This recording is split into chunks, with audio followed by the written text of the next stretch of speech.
Jika senjata nuklir muncul di benak Anda, maka benar yang Anda pikirkan. Kerusakan akibat paparan hidrogen dan bom atom diukur dalam jutaan dolar.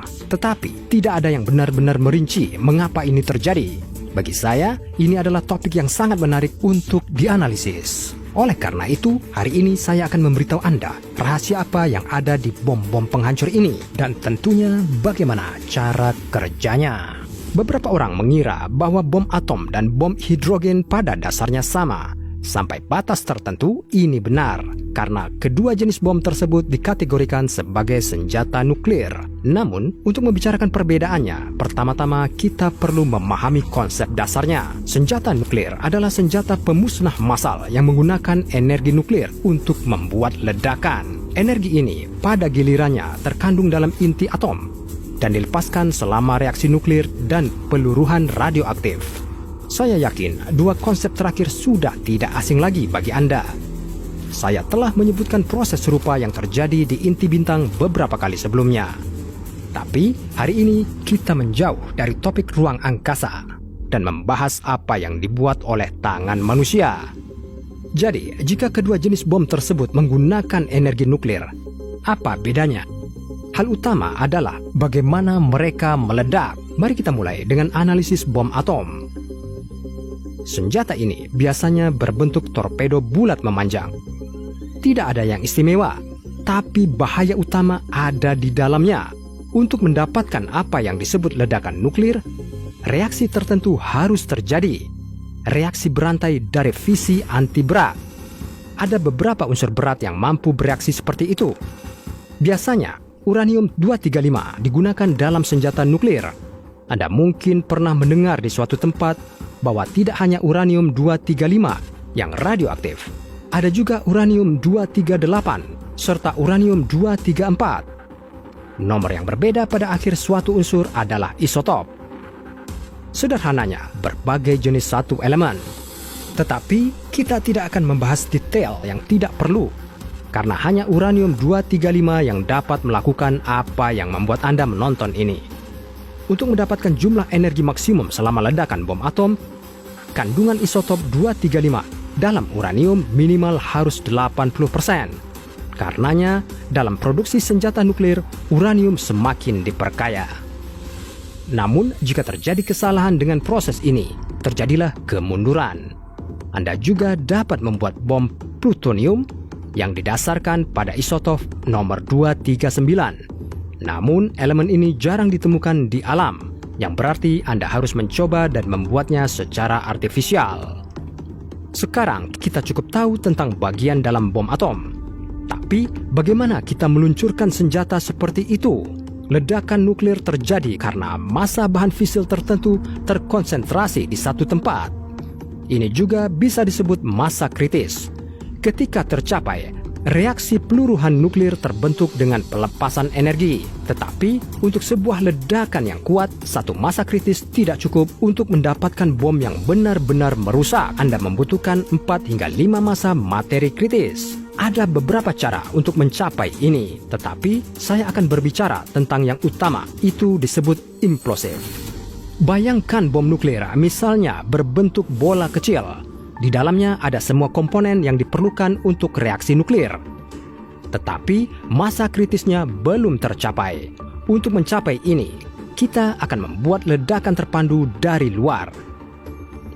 Misalkan saya meletakkan bahan peledak di luar bom dan meledakkannya.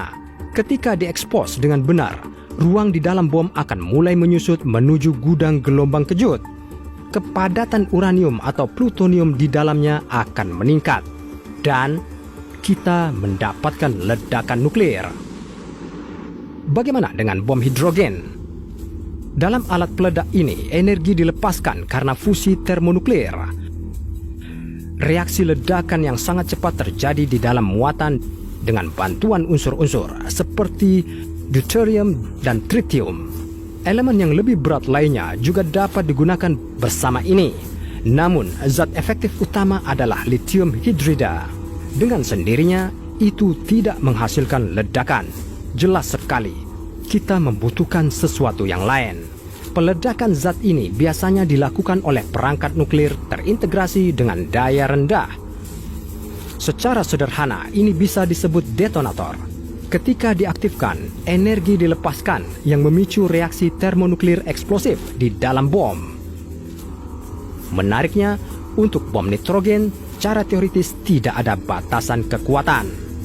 Jika mau, Anda bisa membuat bom yang begitu kuat sehingga Anda melenyapkan semua kehidupan dari muka bumi. Tapi saya berharap itu tidak pernah terlintas dalam pikiran siapapun. Ngomong-ngomong, lebih lanjut tentang kekuatan, dalam kasus senjata nuklir, mereka diukur dalam ekuivalen TNT. Mengapa demikian? TNT merupakan bahan peledak dan cukup terkenal. Untuk memahami kekuatan ledakan nuklir, diperlukan sejumlah TNT untuk menghasilkan energi yang sama. Biasanya dinyatakan dalam kiloton dan megaton, dan saya punya beberapa contoh berbagai bom. Pertama-tama, SARS bomba yang terkenal. Ini terkait dengan termonuklir, yaitu senjata jenis hidrogen. Kekuatannya 58,6 megaton. Sederhananya, jumlah TNT yang begitu banyak yang harus diledakkan untuk dibandingkan dengan bom yang satu ini. Sedangkan untuk senjata nuklir yang paling terkenal adalah Little Boy dan Fat Man yang pertama dijatuhkan di kota Hiroshima pada tahun 1945 dan memiliki kapasitas 13 hingga 18 kiloton TNT. Bom kedua menghancurkan kota Nagasaki 3 hari setelah yang pertama. Ia memiliki kapasitas 21 kiloton. Konsekuensi dari serangan dengan kekuatan seperti itu tidak sulit untuk diprediksi. Pertama, kekacauan dan kehancuran yang disebabkan oleh gelombang kejut dan radiasi cahaya. Tetapi ada juga sesuatu yang tidak bisa dilihat dengan mata. Tidak mungkin untuk merasakan atau mendengar. Saya berbicara tentang radiasi. Radiasi salah satu faktor yang disebabkan akibat ledakan senjata nuklir.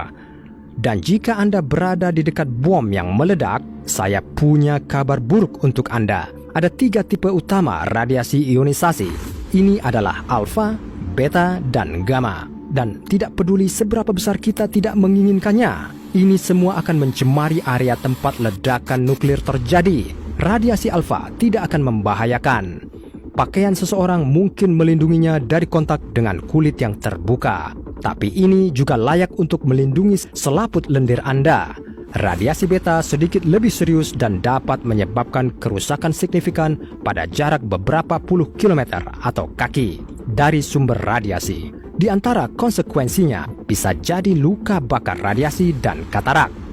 Tidak mungkin ada sesuatu yang akan melindungi kita dari efek radiasi gamma kecuali lapisan tebal zat tertentu seperti timbal dan beton. Dengan daya tembusnya yang tinggi, benar-benar menembus tubuh, menyebabkan kerusakan. Konsekuensi yang paling terkenal adalah penyakit radiasi, kanker, dan mutasi gen. Saat ini, 9 negara memiliki senjata nuklir dan mereka juga dikerahkan ke instalasi asing. Tetapi, bahkan jika seseorang benar-benar menginginkannya, kekuatan total dari seluruh persenjataan nuklir dunia tidak akan mampu menghancurkan seluruh planet. Ada sekitar 15.000 hulu ledak nuklir di dunia. Semuanya memiliki jumlah kekuatan yang berbeda. Tapi, mari kita ambil beberapa nilai perkiraan. Misalnya, masing-masing dari 15.000 bom memiliki kapasitas 500 kiloton. Dengan menggabungkan semuanya, kita mendapatkan bom super dengan kapasitas 7.500 megaton. Apa yang bisa dilakukannya? Sebagai contoh, ini akan menjadi ledakan dengan kekuatan sekitar 13.000 kali lebih kecil daripada dampak dari asteroid Chicxulub. Anda sudah tahu konsekuensi jatuhnya. Jadi, kurangi juga sekitar 13.000 kali. Bagaimanapun, senjata nuklir tidak dapat dibandingkan dengan senjata lain. Ini tidak diperbolehkan untuk digunakan hanya karena seseorang menginginkannya. Oleh karena itu, kita tidak perlu takut akan serangan nuklir dalam waktu dekat. Tetapi penting untuk memahami cara kerja senjata semacam itu.